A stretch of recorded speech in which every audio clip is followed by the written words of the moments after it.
भयभीत भाग 2. रोहन येणार होता, त्यामुळे उद्या संध्याकाळची काळजी नव्हती. मिनलला शांत झोप लागली. पुढचा दिवस उजाडला. नेहमीसारखा नॉर्मल दिवस गेला.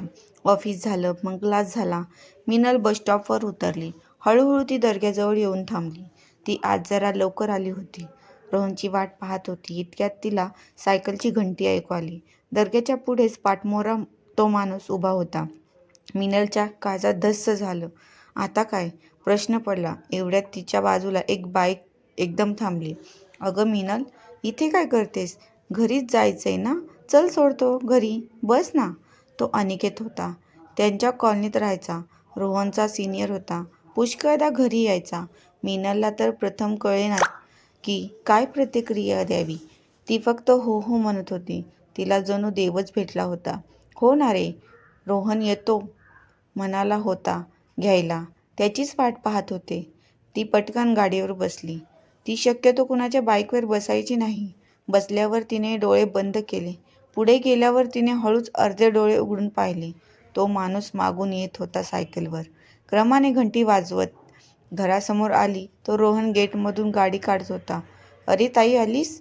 मी येतच होतो. अरे वा अन्या, तू? थँक्यू. माझी चक्कर वाचवलीस बुवा. अजून काय म्हणतोस? मिनल वैतागली होती. काय रे रोहन, आता निघतोयस? हा आला म्हणून बरं झालं, नाहीतर. अगं ताई, तुझी वेळ पाळत होतो. बघ ना किती वाजलेत. तूच 10 मिनिटं लवकर आलीस. ती वरमली.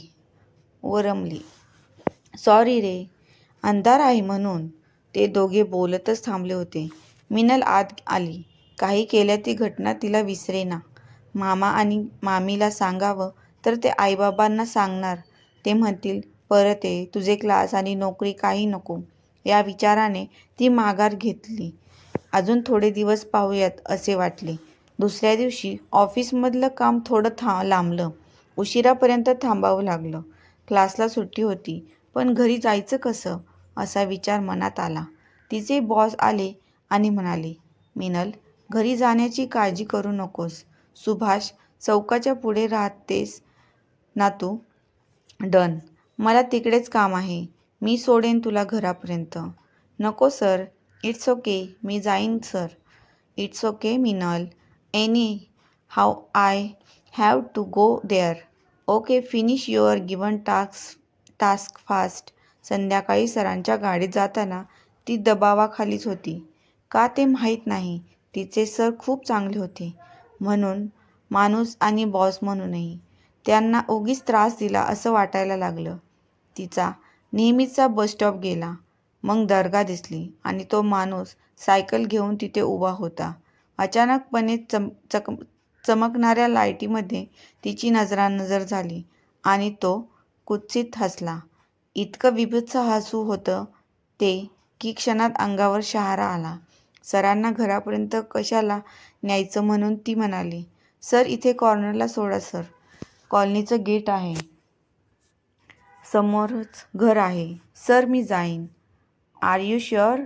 Then okay Minal, as you wish. Take care, bye. सरांची गाडी गेली. मिनल कॉलनीच्या गेटमधून आत आली आणि आपसुकच मागे वळून पाहिले तर कोपऱ्यावर तो उभा होता सायकल थांबवून आणि तिलाच पाहत होता. बाप रे, तिला एकदम धडधडायला झालं.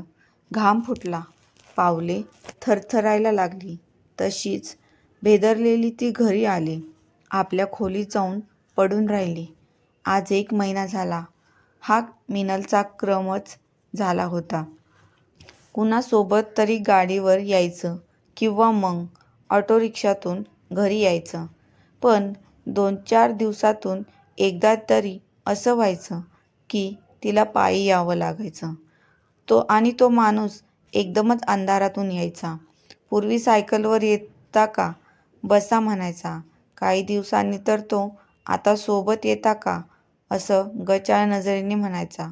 मग काही दिवसांनी तो थांबायचा आणि मामाला सांगू का किंवा काय, मग कधी यायचं घरी असं म्हणून घंटी वाजवत निघून जायचा. मिनलला हे रोजचे तिळतिळ मरणं असह्य झालं. तो मामाला काय सांगणार आहे हेच तिला कळेना.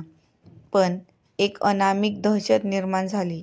परवा तो बोलला की मामाला नसल सांगायचं तर बोला, काय देसान, आणि तिला वरपासून खालपर्यंत न्याहाळत निघून गेला. ती नजर आठवली तरी मिनलला शिसारी आली. त्याला घरी येऊन मामांना काय सांगायचे? नाही तर काय त्याला पैसे हवे की आणखी काही? पण मला का छळतोय हा?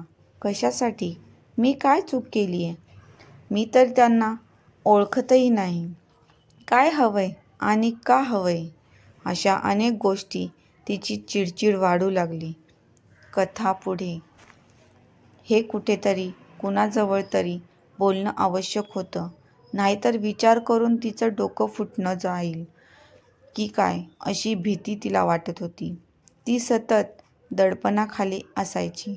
ऑफिसमध्ये असताना एक दिवस अचानक प्रवीणचा फोन आला. हाय, कशी आहेस? क्लासेस कसे चाललेत? हो रे, मी छान आहे. मजेत. तू काय म्हणतोस? मिनल, आज फ्री असशील तर भेट ना संध्याकाळी. मी आत्ताच सिटीत आलोय. हो, नक्की भेटूया संध्याकाळी. मी कॉल करते. ऑफिसमधून निघायच्या वेळी मी तुला कळवते. बाय. प्रवीण मिनलचा चांगला मित्र होता. तिच्याच गावात राहायचा. घरीही सतत येणं जाणं होतं. मिनलला लहानपणापासून तो व्यक्ती म्हणून खूप आवडायचा. त्याचा खूप आदर वाटायचा आणि आधारही. पण प्रवीणसाठी मात्र ती फक्त एक छान मैत्रीण होती. मिनलने नेहमी विश्वासाने त्याच्यासमोर मनातलं व्यक्त करण्याचा प्रयत्न केला. संध्याकाळी तो ऑफिसमध्ये घ्यायला आला. दोघे कॉफी डेमध्ये गेले. ऑर्डर दिली. बराच वेळ जनरल गप्पा झाल्या. मग प्रवीण म्हणाला, ॲक्च्युली एक गुड न्यूज द्यायची आहे. पुढच्या महिन्यात माझी एंगेजमेंट आहे. डेट काढली आहे. रीतसर आमंत्रण द्यायला पुन्हा येईनच, सहज सांगतोय. तिने अभिनंदन केलं. पुन्हा थोड्या गप्पा झाल्या. मिनल, एक विचारू का गं? तू नेहमीसारखी नॉर्मल वाटत नाहीयेस. तू इतकी टेन्स का आहेस? काही प्रॉब्लेम आहे का तिथे? प्रवीणने न राहून विचारलं. म्हणजे तसं आहे, पण काही नाही, सोड ना. सांग ना यार मिनल, मी काही मदत करू शकलो तर बघतो. ऐक ना प्रवीण, गेल्या सव्वा महिन्यापूर्वी पासून मी प्रचंड दडपणाखाली आहे. पण तू प्रॉमिस कर की कोणाला सांगणार नाहीस. अरे मिनल, कोणाच्या प्रेमात वगैरे पडलीस की काय? तो मिश्किलपणे म्हणाला. नाही रे, तुला गंमत काय सुचतीये? खरं तर प्रॉब्लेम असा आहे की, आणि तिने इत्थंभूत माहिती प्रवीणला दिली. प्रवीण दबावलेल्या आवाजात ओरडलाच. R you mad? आत्ता सांगतेस हे? अरे, तेव्हाच सांगायचे ना मला. आणि मामा आहेत ना घरी, रोहन पण आहे. कुणालाही सांगायचं, नाहीतर सँडल काढून 2 ठेवून द्यायच्या तोंडात. अरे, पण त्याला का भीतेस तू? कळेल का? माहीत नाही रे, पण त्याची नजर जेवढी भयानक आहे ना, तेवढाच त्याचा चेहरा. आणि बघ ना, आणि नेमकं मी येते त्याच वेळी वर्दळ नसते तिथे. मी एकटीच असते. ओके ओके, टेन्शन घेऊ नकोस. ते सगळं सोड. आज मी येतोय तुला घरी सोडायला. मामाची आणि रोहनची भेट पण होईल. तू येणार घरी सोडायला? का गं, काय झालं? बरं ठीक आहे, निघूयात. उशीर झालाय. दोघे गाडीवर निघाले. जाताना भीती नसली तरी कुठेतरी धाकधूक होतीच मिनलच्या मनात. तो माणूस कुठेच दिसला नाही. आज उशीर झाला म्हणून बरं झालं असं वाटलं तिला. कॉलनीच्या गेट आधी कोपऱ्यावर एक वाचनालय होतं. तिथे दोघं आले आणि वाचनालय उघडंच होतं. प्रवीण, 2 मिनिटं थांब रे. या टेन्शनमध्ये महिनाभरात मी माझी पुस्तकं परत केली नाहीत. फाईन लागेल. 2 मिनिटं थांब ना. मी आता आत पुस्तक परत करून येतो. आज उघडं आहे वाचनालय. ओके, ये, मी थांबतो इथे.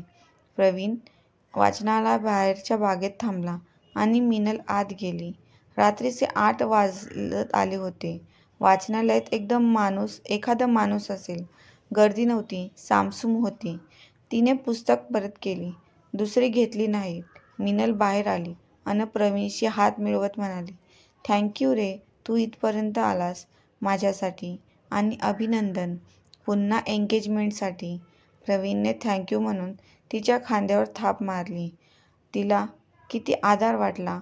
जणू मी आहे सखी, भिवू नकोस. प्रवीण काही बोलणार इतक्याच एक घाणेरडा लगट आवाज आला.